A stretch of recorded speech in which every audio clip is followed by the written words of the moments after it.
57장의 세 번째 마지막 단락에 대한 풀이입니다. 자, 고성인은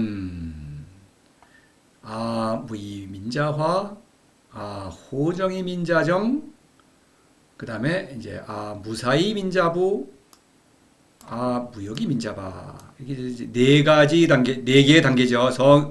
하사가 하는 어리석은 민치국의 네 단계에 부응해서 상응해서 네 단계의 처방을 제시하는 것입니다. 그래서 고성인은 그러므로 성인이 이르되 운 이르되라는 것은 이제 이렇게 가볍게 말을 할 테니 자기가 하는 일을 보여주는 것입니다. 성인이. 그래서 하사가 하는 일과 성인이 하는 일 선택하시오 이렇게 말하고 있죠. 한눈에 보더라도 하사가 어리석은 행동을 하는데 성인이 하는 일은 얼핏 봐서는 잘 모르겠어요. 그러나 도를 실천해야만 또 알 수 있죠.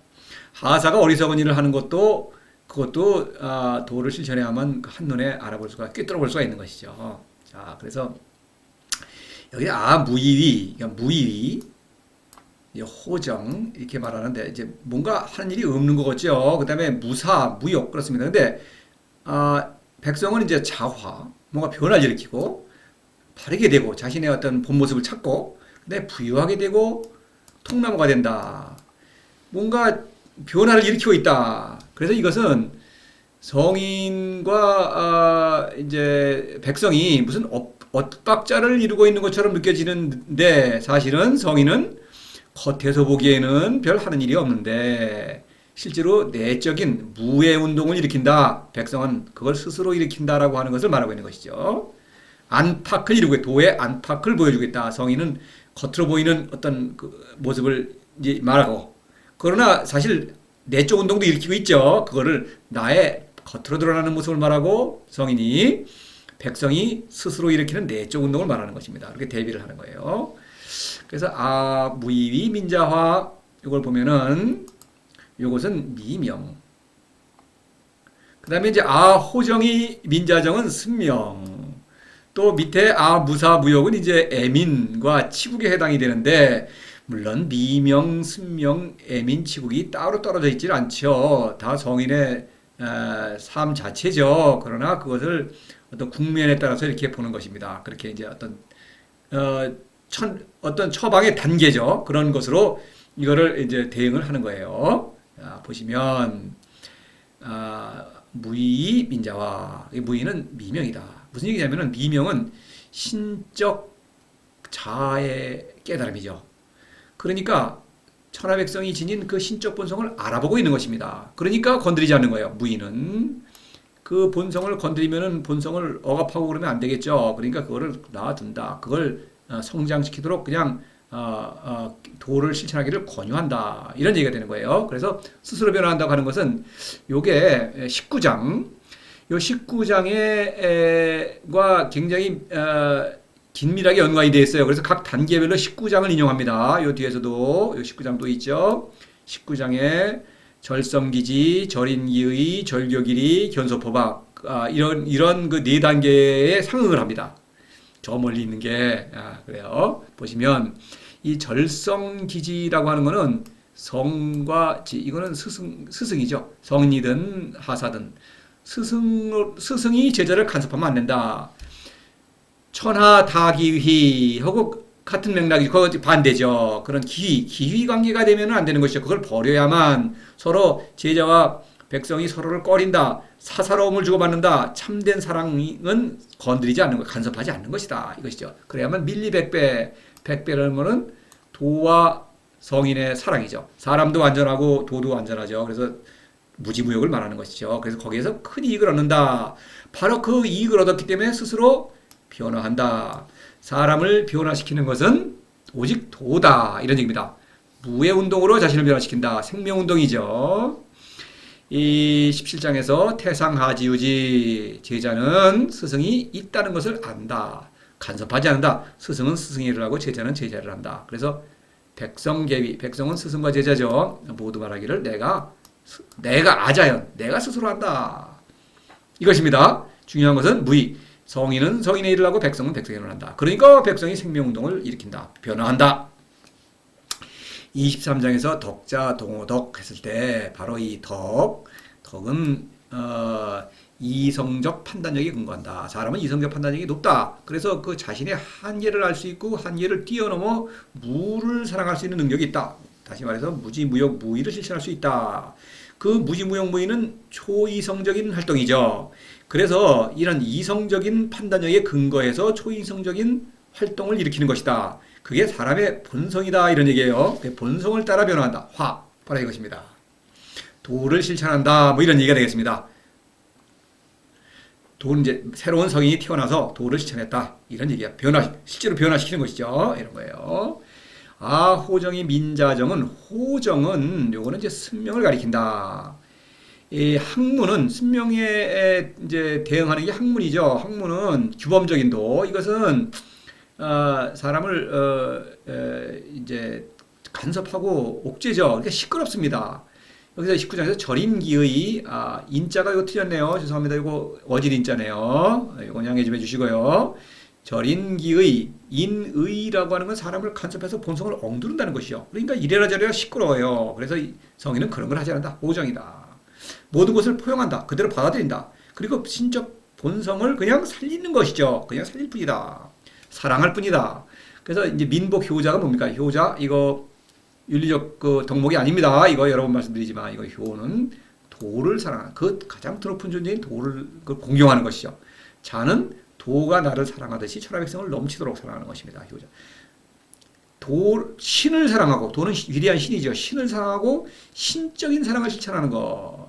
그것이 사람의 참된 모습이죠. 자정, 스스로 바르게 된다. 이런 얘기가 되는 것입니다.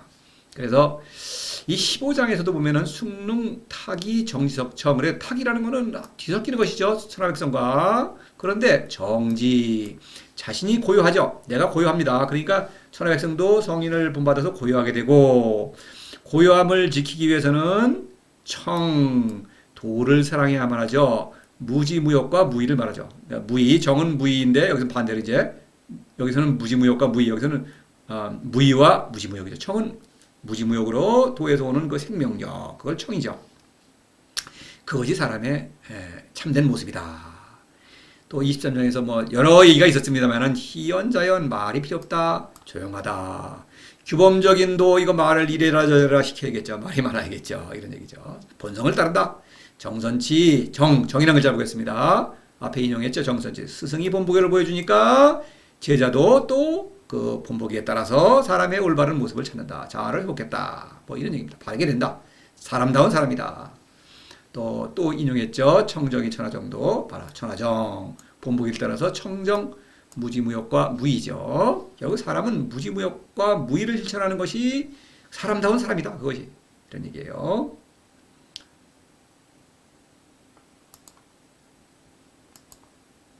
그 다음에 무사히 민자부 나는 이의를 버리지 않는데 백성은 스스로 부유해지고 이건 이제 애민이다. 이 하사는 이의를 버려가지고 마치 백성을 부유하게 만드는 것처럼 하죠. 사실은 그 이의를 통해서 자신의 권력을 강화하고 또 백성을 이용하고 또 뭐 착취하려고 하는 게 목적이죠. 그렇게 속임수를 쓰는 거예요. 근데 이의를 버리죠. 그 속임수를 쓰지 않는다. 이의를 버리지 않는다. 내가 참으로 백성을 사랑하기 때문에 물건을 사랑하는 것이 아니라 사람을 사랑한다. 이것이 이 참된 사랑이죠. 그러니까 스스로 부여하게 된다. 이것도 물론 재물 이거가 아니고 신적인 생명이 풍성하게 된다. 신적인 생명이 자라난다. 신적인 생명과 지혜가 성장한다. 뭐 이런 얘기입니다. 부유하다. 그래서 애민이라는 것은 여기 19장에 다시 세 번째 절격일이 교리죠. 여기 인다 기교 그렇죠. 재주를 부린다. 재주를 이거 속임수를 없애는 거죠. 학문은 속임수다 이거죠. 도적 백성의 재물과 목숨을 빼앗는다. 도적이죠. 그래서 이 일은 도적이 벌이는 일이다. 도적. 근데 이 적이라는 것은 생명은 여기서는 신적 생명이죠. 그게 중요하죠. 사람의 물론 목숨을 빼앗는 것도 목숨이 있어야만 또 신적 생명도 있는 것이죠. 거기에서 그러니까 그거 굉장히 중요한 일이지 악행이지만 신적 생명을 빼앗는 것은 더 큰 악행이죠. 그래서 그런 거를 안 한다. 도적이 없다. 그래서 일을 벌이지 않는 것은 내가 도적이 아니다. 욕심이 없다. 이런 얘기입니다. 권력욕이 없다. 그래서 스스로 신적 생명을 얻는다. 그래서 요 30전장에서 지족자 부할 때 부가 나왔으니까 재물일이 아니라는 것을 보여드리기 위해서 이걸 다시 인용하는 것입니다. 지족자부. 여기서 부는 나의 신적 생명력과 그 생명력을 발휘하는 일에 만족하는 거예요. 그런 부. 모든 것을 소유하는 것입니다. 무와 유를 모두 소유하는 사라지지 않는 부유함이죠. 이것은 그런 부이다. 똑같은 것을 백성도 누린다. 스스로 본성에 따라서 도를 실천함으로써 그걸 누린다. 이거를 모르는 사람은 강행자 유지죠. 앞으로 밀어붙이는 것이죠. 화려한 것을 향해서. 이를 버리면 화려하지 않습니까? 이를 버리면 그렇죠. 뭐 사는 만나고 그런데 그것은 오히려 죽는 일이다. 아, 무역이 민자방. 나는 아무것도 원하지 않는데 백성은 스스로 통나가야 된다. 이것도 이제 박이라는 것은 물론 그 상징 도의 친구이자 천하 백성의 친구. 도와 뜻이 통하니까 도는 모든 사람을 사랑하죠. 그러니까 뜻이 통하기 때문에 도와 함께 천하 백성을 사랑하는 것입니다. 그러니까 백성의 친구죠. 그 하사처럼 뭐야 백성에 군림하는 그런 스승이 아니라 백성과 어우러지면서 누구나 쉽게 다가가서 사귈 수 있는 그런 친구다. 이런 얘기입니다. 근데 무욕이다. 이 무욕이라고 하는 것은 권력에 대한 욕심을 말해요. 앞서 말씀드렸지만 이것은 치국인데 치국은 서로 사랑하는 것이죠. 성인들끼리 서로 사랑하는데 이것은 우에서 무슨 그 하사처럼 제자를 갖다가 이렇게 뭐 가르치듯이 하는 것이 아니라 평등한 관계다. 단지 도에 앞선 사람이 도를 더 격려하고 뭐 뒤에 뒤진 사람은 즐거이 배우죠. 왜냐하면 좋은 거죠. 자신을 위한 일이니까. 요게 이제 2장에서 뭐 이 인용을 했습니다만은 전후상수. 앞뒤가 서로 따른다. 서로 상수. 앞뒤가 서로 따른다는 건 아주 뒤가 앞을 따라야죠. 아, 그렇지 않다. 스승은 어떤 면에서는 내가 스승일 수도 있고 다른 면에서는 다른 사람이 스승일 수가 있죠. 그런 것입니다. 그러니까 현동을 다스린다고 할 때 내가 도에 앞섰다면은 다른 성인들을 이끌어서 끌어올려야겠죠. 28장에서 그러죠. 대제불알할 때 영아, 무국, 박 이런 거 끌어올리죠. 스승이 먼저 앞서 있으니까 물론 그렇게 하죠. 그러나 또 그러다 보면은 제자가 나보다 앞설 수가 있죠. 그러면 또 제자를 따라서 배우는 것입니다. 기꺼이 즐거이 배우는 거예요. 이거는 무슨 이 어떤 하사는 그런 걸 이거 무슨 이거 자존심 상하고 뭐 안 입겁다 이렇게 그건 있을 수가 없죠. 이런 거를 말하는 거예요. 무역. 권력을 지향하지 않는다. 왜냐하면 뭔가 누구를 가르친다 그러면은 바로 누구를 다스리려고 하는 어떤 지배하려고 하는 권력욕이 생기기 때문에 그걸 말하는 거예요. 19장에 다시 이제 나왔죠. 결론부에서 견소 포박 소사가요. 포박이죠. 포박 누구나 쉽게 다가 사귈 수 있다. 스승의 위험이 없다. 그러나 견소 초이성적인 지혜를 발휘하고 있죠. 겉으로는 벌벌 없지만 그렇죠. 소사 사사로움이 없고 욕이 없다고 하는 건 동물적 욕구를 잘 다스리고 있다는 뜻이지만 역시 권력에 대한 유혹을 이기고 있다. 이런 얘기입니다. 각자 자신의 일을 하는 것이죠. 그래서 이 28장에서 박산적 그래서 통나무는 흩어진다. 서로 얽혀서 뭐 주고받고 의존하지 않는다. 그럼에도 불구하고 참으로 서로 사랑한다. 사람끼리 서로 사랑한다는 것이죠. 그러니까 사랑함으로써 애민치국의 인재다. 이런 얘기예요. 스승이나 백성이나 모두 애민치국의 인재가 된 것이죠. 평등하게 된 것이죠. 어떤 그 같은 높은 존재가 된 것이죠. 32장에서 보면은 무명지막, 지박, 부역, 장무역 요 사태를 말하고 있죠. 그래서 무명지박 어떤 세상에 자신을 드러내지 않는다. 세상에 칭찬을 받으려고 하지 않는다. 왜냐하면 이 박은 도에서 오는 영예에 만족하기 때문에 무역이다. 권력에 대한 욕심이 없다. 이런 얘기입니다. 권력에 대한 욕심이 없으니까 그러니까 이것은 말하자면 성인들끼리 서로 사랑의 공동체다. 이 사람들은 모두 또 애민치국의 인재다. 이런 얘기입니다. 그러니 성인이 하는 애민치국은 아주 성공을 했죠. 별로 하는 일이 없는데 사실은 내적 운동을 일으킴으로써 스스로 변하고 스스로 자신의 올바른 모습을 찾고 생명과 지혜가 풍성하게 되고 결국 도와 뜻이 통하고 천하백성과 뜻이 통하는 천하백성을 사랑하는 친구처럼 사랑하는 도의 친구이자 천하백성의 친구가 된다. 신의 친구이자 신적인 사랑을 실천하는 천하백성의 친구다. 대단한 거죠. 성인의 애민치국. 이것이야말로 참다운 애민치국이겠죠. 하사의 애민치국이라는 것은 이것은 뭐 어리석음 그 자체라고 해야만 하겠죠. 선택에 뭐 어떤 망설일 여지가 전혀 없죠. 이것은 뭐 당연히 성인의 길을 택해야 하겠죠. 이것이 노자가 하려는 말입니다. 이를 버린다. 이것은 하사의 속임수다. 성인은 오로지 도를 사랑한다. 내적 운동으로서 모든 것을 다스린다. 이런 얘기입니다. 참 놀라운 일이죠. 사실 이것은 하사로서는 도저히 이해할 수 없는 것입니다. 그래서 노자는 이 도덕경 전체 80장까지 도를 실천하기를 권유하는 것입니다. 그것이 인생의 길이다. 그것이 진리다. 이런 얘기입니다. 자, 그러면 58장에서 또 뵙겠습니다.